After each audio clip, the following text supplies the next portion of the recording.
A little update on the radio. The front panel is complete, and I think it's absolutely beautiful.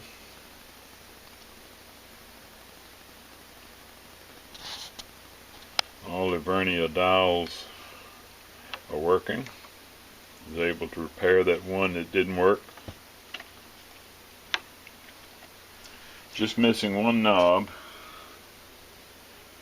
I'm going to have to try to mold me one of these. I've never tried to mold knobs, so this is going to be another new experience. The completed wiring harness doesn't look original, but it'll do the job. All the multicolors, actually kind of pretty, but not original by any means. I've got my molds ready to mold those little pieces that were missing off of the wooden cabinet, and so I'm gonna give that a try.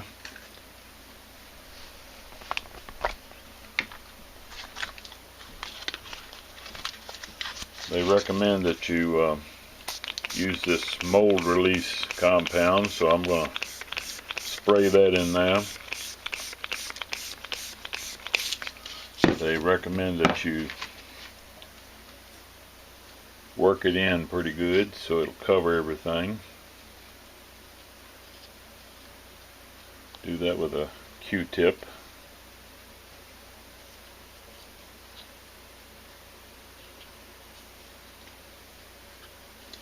And then you let it dry. This is the two-part molding compound. I've used this before on the Coca-Cola radios, worked very well. But I want to color it because it comes out clear plastic. When I put those on the wooden cabinet, it's even when using toning lacquer over top of it, it's going to be hard to cover. So I'm going to they sell colorant to add to these, but I don't have any, and it'll be a while before I can get to town to get any. So I'm going to try mixing. I'm going to try mixing a little Minwax in it and see what happens. It may keep the compound from setting up. If it does, I can just pull it out of the mold and try again. But I'm going to put a little of that in it and see how it works. So I mixed up my epoxy, and I added a little Minwax Special Walnut to it, and it looks great in liquid form. We'll see if it'll set up after this. So let's give it a try. I'm going to pour it into my molds here now. Not the ideal kind of cup to be doing this, but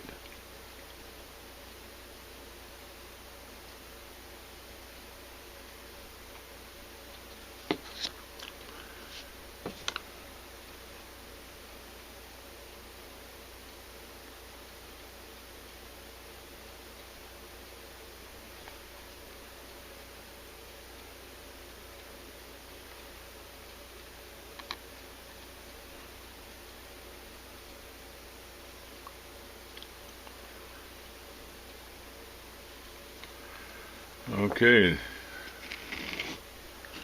that one's filled. Let's put a little in the other one.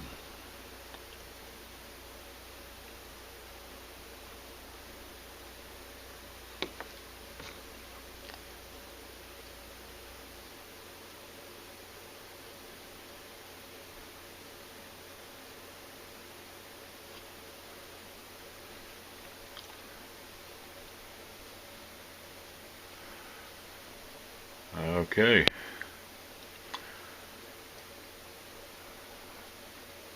So I'm going to let it sit. It takes this stuff a pretty good while to dry. I know the last time I used it, it was at least 24 hours and maybe more before it set up hard enough to do anything with. So But let it sit there for a while. Well, I'm ready to start trying to repair this big chunk that's knocked out of this trim. Here's my little piece that I've molded. Notice the color of that. I mixed that Minwax with that epoxy, and it worked just fine. It came out colored a little bit brown, so it won't be so hard to cover and hide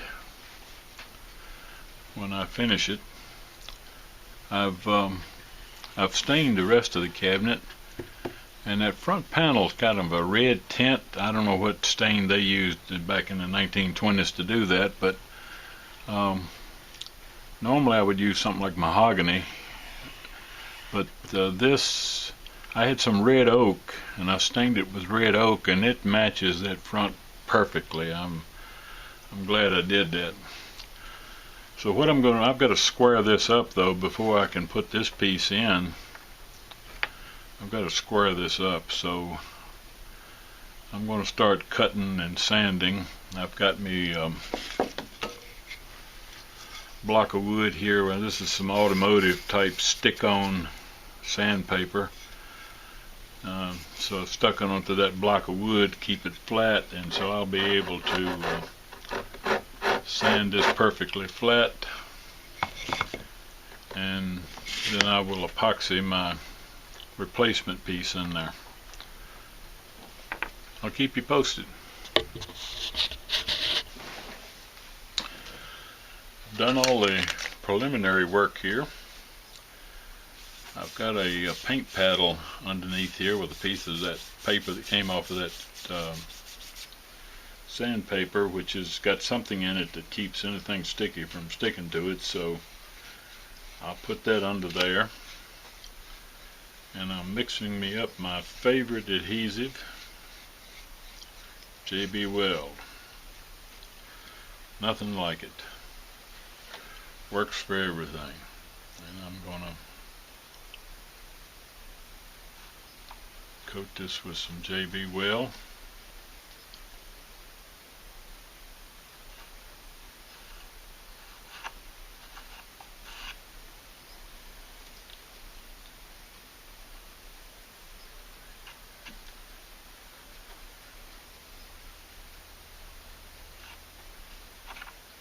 Oop. Don't want that up in that pretty decorative carvings.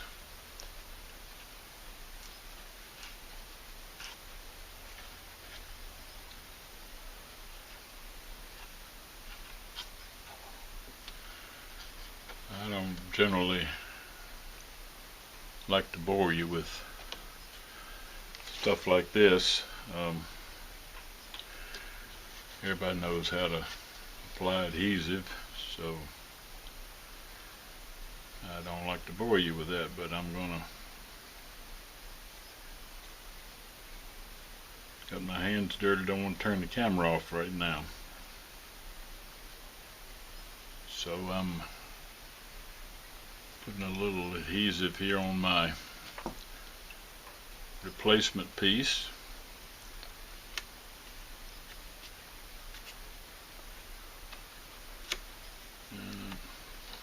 Gluing it in place there.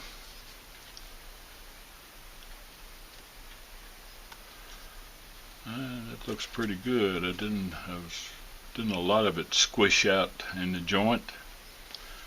And what I'll do is I'll watch it real close, and when it starts to setting up, I'll take me something and scrape that excess out of there.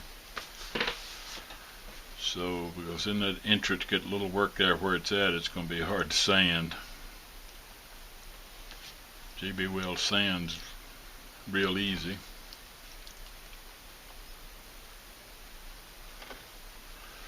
Alright,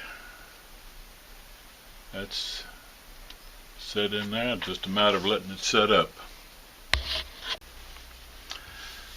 Now we've got to perform the same operation on this top. Great big chunk of wood broke out right here. So I'm going to square this up, and I've got my piece here molded to put in its place. So we'll get that squared up, cleaned up, and insert this replacement piece. Okay, that piece is in, and looks good. When it dries, there'll be a little bit of sanding to do, but not much, the way I see it. And so we'll let that set up.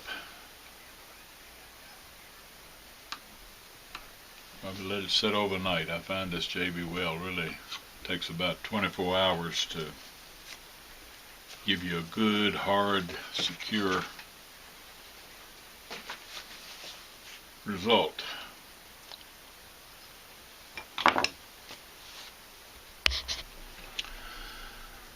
Now I've got to build a power supply for this radio.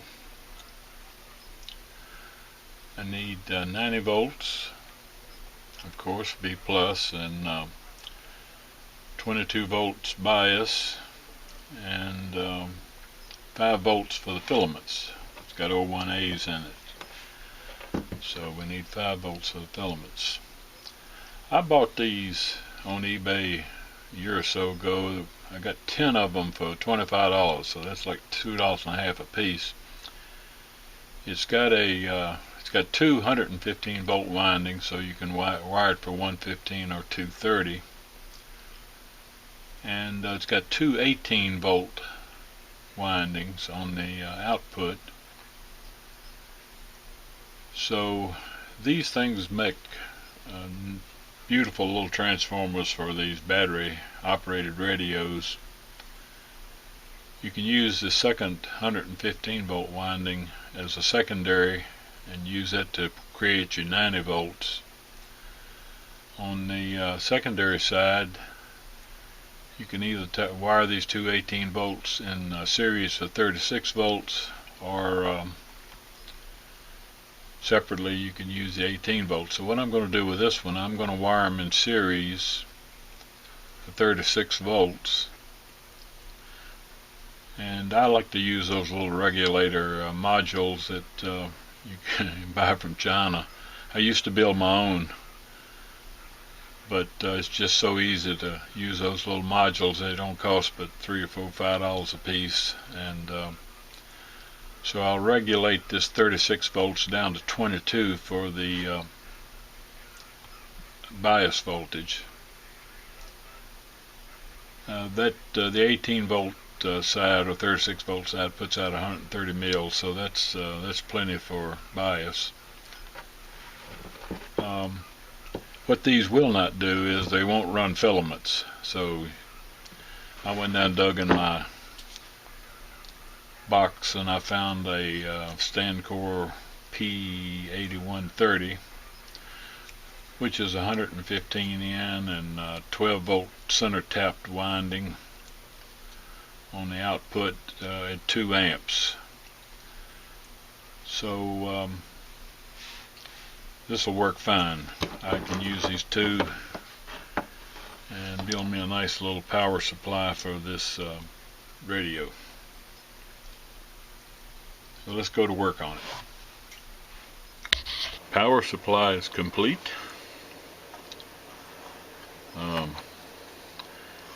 Got very little wrapped up in this. This is a 12 volt center tap transformer out of my junk box, so that didn't cost me anything. This is that little 18, it's got two 110 volt primaries and two 18 volt secondaries. I bought 10 of those on eBay for $24, I think it was, so you know they're $2.40 a piece. And these little regulators, I bought 5 of those for $11.95 with free shipping, so you know they're $2.50 a piece. And so this little 18 volt secondaries got two 110 volt primaries, so you can wire them in series for 230 volts, but I use one of those windings as a secondary to get the 115 comes over here to a regulator and a filter capacitor, and there are 4 little Zener diodes there that regulate the voltage down to 88 volts. So that's my 88 volt supply. I only used one of the 18 volt secondaries on this. You actually get about 20 out of it, and feed it into this regulator, and it'll give me my C voltage, my bias voltage.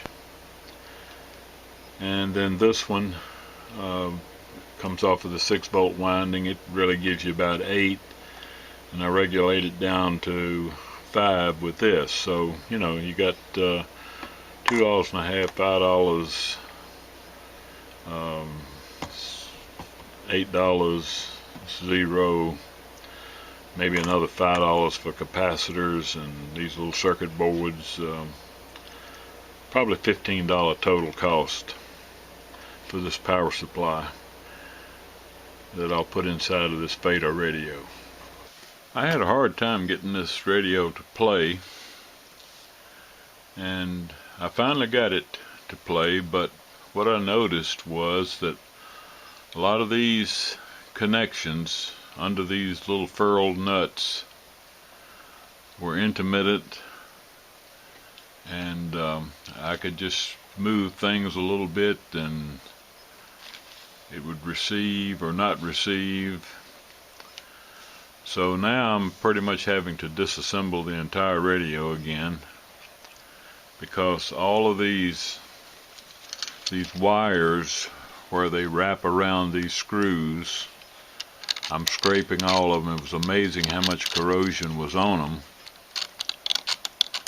And I have all of those little knurl nuts and other hardware that have to do with the wiring. I have slide them up here where you can see them. I have bead blasted them. Change the position of this. All these little knurl nuts, and I'm scraping these bases, these nuts that are on the bases, these tube bases, tube sockets, cleaning those up. I had already took my Dremel tool with a little small ball type grinding wheel and cleaned up these terminals in here where the tube pins set on. I knew up front that could be a problem, so but now I'm having to do everything, scraping them, cleaning all these connections. Here's a little neutralizing capacitor. So that's what I'm doing now, and I think that'll improve things. Also, this tuning condenser here, fins were touching just one little tiny spot, and what I have found is that these pieces of phenolic here that hold this over years have distorted, and so things are kind of out of shape. So you really have to spend some time bending these fins and get it so they won't touch. So now I start the process making this knob. Never tried to make knobs before, so it'd be interesting. And the first issue is I've got to mount a shaft on this little block of wood to put the knob on, and that same shaft will serve as a part of the mold, so when I pour the molding compound in there, that'll leave an indentation for the knob, or for the shaft. Problem is, this shaft on the front of this vernier dial is 3/16 of an inch. Odd size. I could not find a bolt. I need a bolt that has a shoulder on it, because I need a smooth surface. I could not find one. I found this thing. I don't know what this was. It's got threads on both ends. It's a little less than 3/16 of an inch, but I can use that. And what I'll do is, when I go to make the pour the actual knob into the mold, I'll wrap a piece of tape around it, because I need it to be a little larger, make a little larger hole in the knob, so the knob will go onto the shaft. So we're going to give that a try. This also got this little bump here on it, which I'll have to, I'm going to have to put a little inset into this wooden base, because I don't want that to be setting up and influence the mold. It needs to be down into the surface of the wood. So anyway, challenges. I've got this bolt on it now.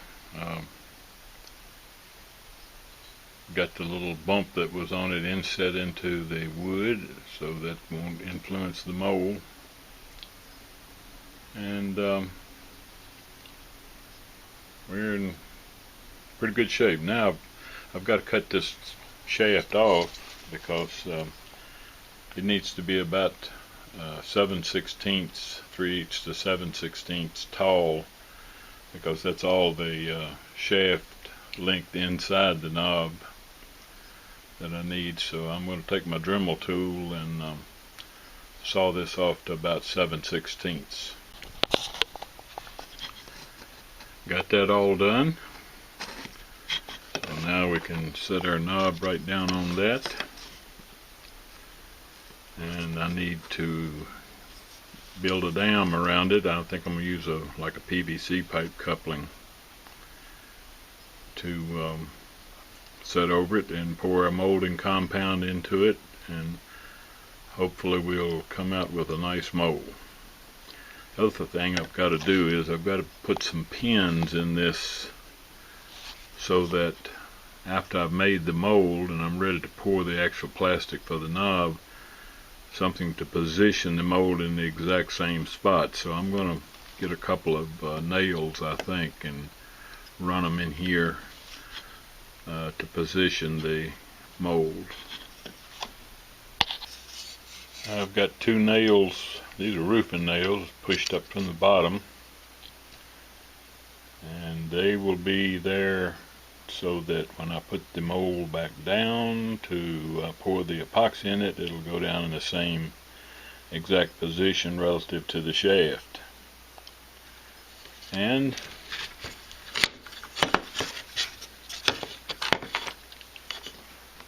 I got this piece of PVC pipe coupling that I'll set down over it. Need to seal it around the bottom in some way so the molding compound won't run out of the bottom when I pour it. And there's our mold making mold. So let's continue on. The knob is mounted in the mold.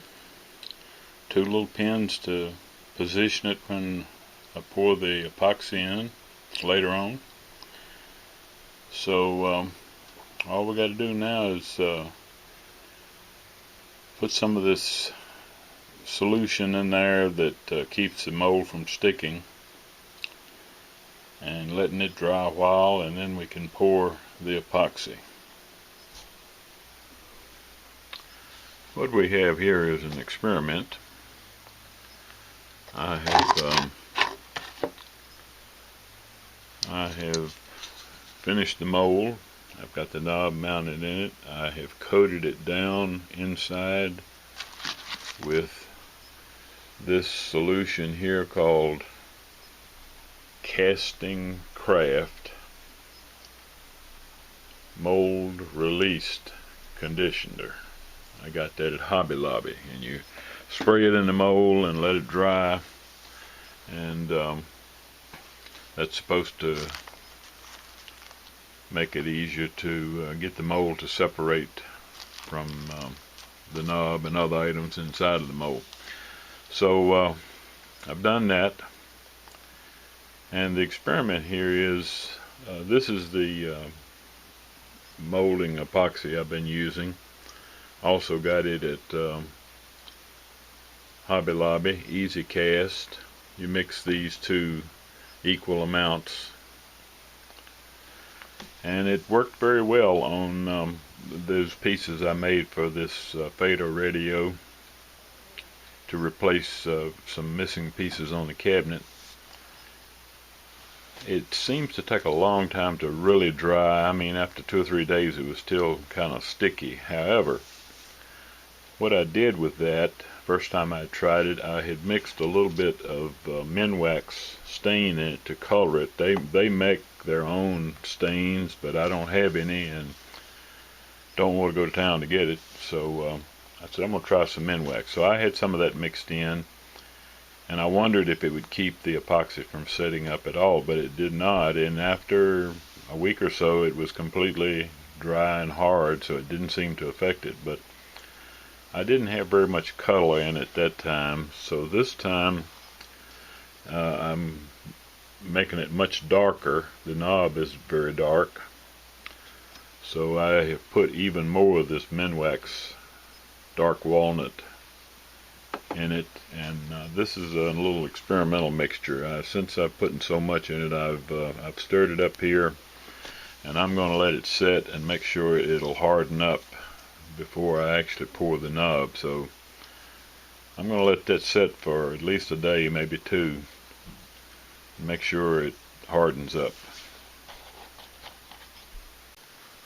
Well, it's only about 3 or 4 hours since I poured this in the cup, and it is setting up even with that stain in it, so we may be on to something here. I'm going to let it set overnight, and let's see how it turns out.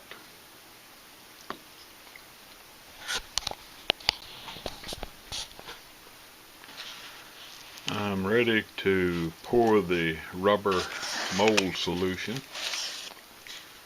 Bought these off of eBay. Never used this brand before. It's called, I don't know how to pronounce it.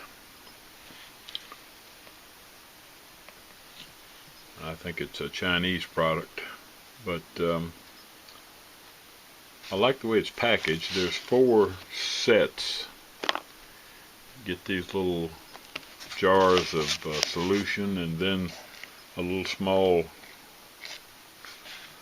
container of hardener, so it's all proportioned out for you. So I need to pour these 2 in a cup now and stir them up, and then we will pour them in our mold.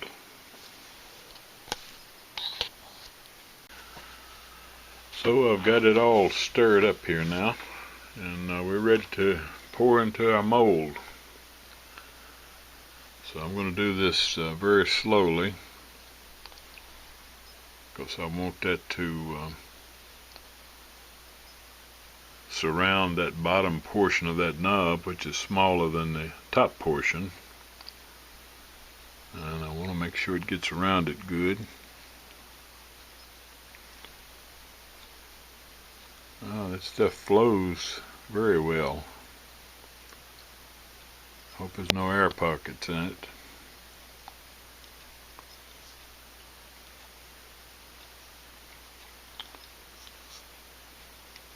Well, we'll keep pouring here, and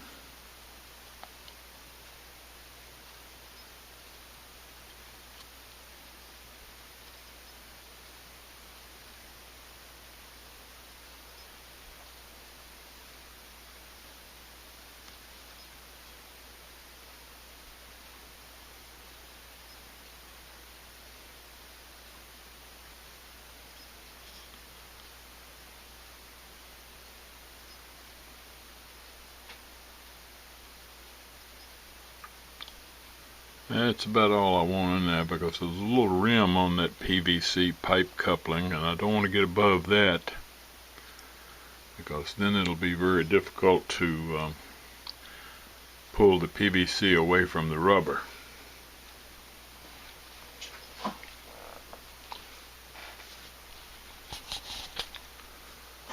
Alright, you might can see a few little bubbles in it,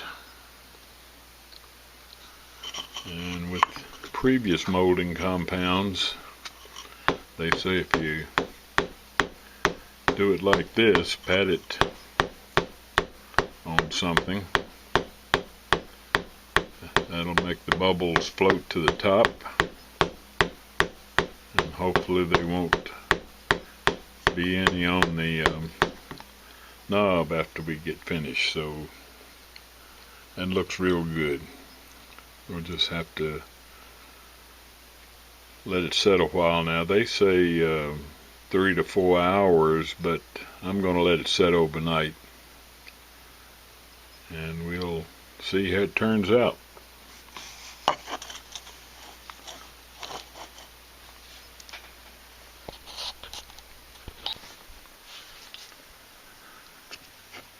That anti-seize compound must have worked, because the PVC pipe slipped right off, and now I have to get this loose, so I'm going to turn the camera off and loosen it up. Alright, I pulled that off, and I know it would be impossible to see on camera, but if you could see down in there, you could see that we have a perfect impression of the knob. So now all I have to do is mix up some more of the epoxy and pour it in there.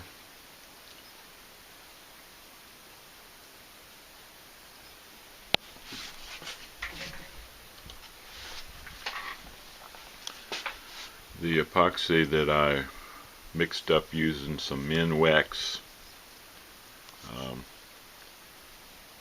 is hardening, but still a little bit soft, so I'll let that set a while. It took a long time before for that to harden up, and I will just have to see. Still concerned that that Minwax stain might keep it from hardening up as it should, but we'll give it a little more time.